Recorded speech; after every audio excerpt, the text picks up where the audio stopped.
The Lord be with you. A reading from the Holy Gospel according to Matthew. The disciples of John approached Jesus and said, "Why do we and the Pharisees fast much, but your disciples do not fast?" Jesus answered them, "Can the wedding guests mourn as long as the bridegroom is with them? The days will come when the bridegroom is taken away from them, and then they will fast."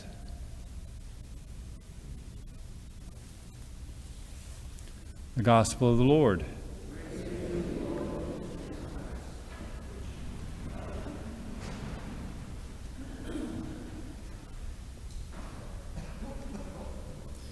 The days will come when the bridegroom is taken away, and then they will fast. These are those days. It is our time of fasting. We are in this season of Lent, which is a particular time of fasting. But as Christians, fasting is not only for the season of Lent, but there is a particular emphasis on fasting this time. Why should we fast? Fasting is good for us. It's good for us spiritually. It's good for us emotionally. It's good for us as a way of exercising our disciplines.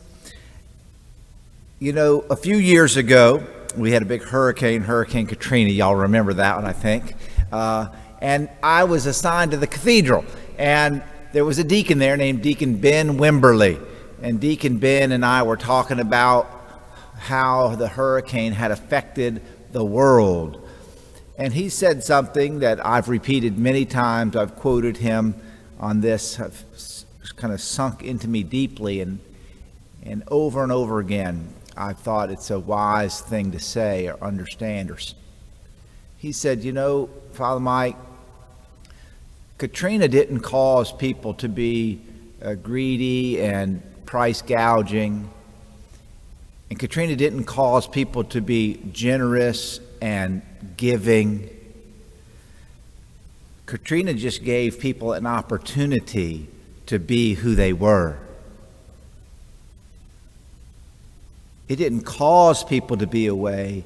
It just gave them the opportunity to know who they were." Fasting is like that. I'm standing here telling you that fasting will help you live a better Christian life, that it will train you to resist temptation, that it will be a means for you to pray for others, that it will help you remember the poor and the hungry, that it will strengthen you against this kind of instant gratification culture that we live in. It will help us make decisions in the Spirit of God. It will dispose us to receive Holy Communion, and it will show our obedience to the teachings of the church. It will do all of those things for us, and it will. Or it might make us grumpy and irritable, right? It might make us grouchy and kind of quick-tempered.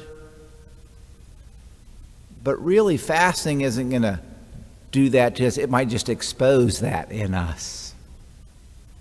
And if it exposes that in us, then you know what? We have something else to work on, don't we? It begins to show us who we are. See, fasting, like Hurricane Katrina, is a means of self-knowledge. It's a means of us coming to understand maybe what work God has to do still in our soul. The prophet Isaiah says, "Tell my people their wickedness." I'm not going to do that this day, okay? I'm going to say, maybe fasting will expose something in you that needs to be healed. Why do you end your day of fasting, striking with wicked claw, ends with quarreling and fighting?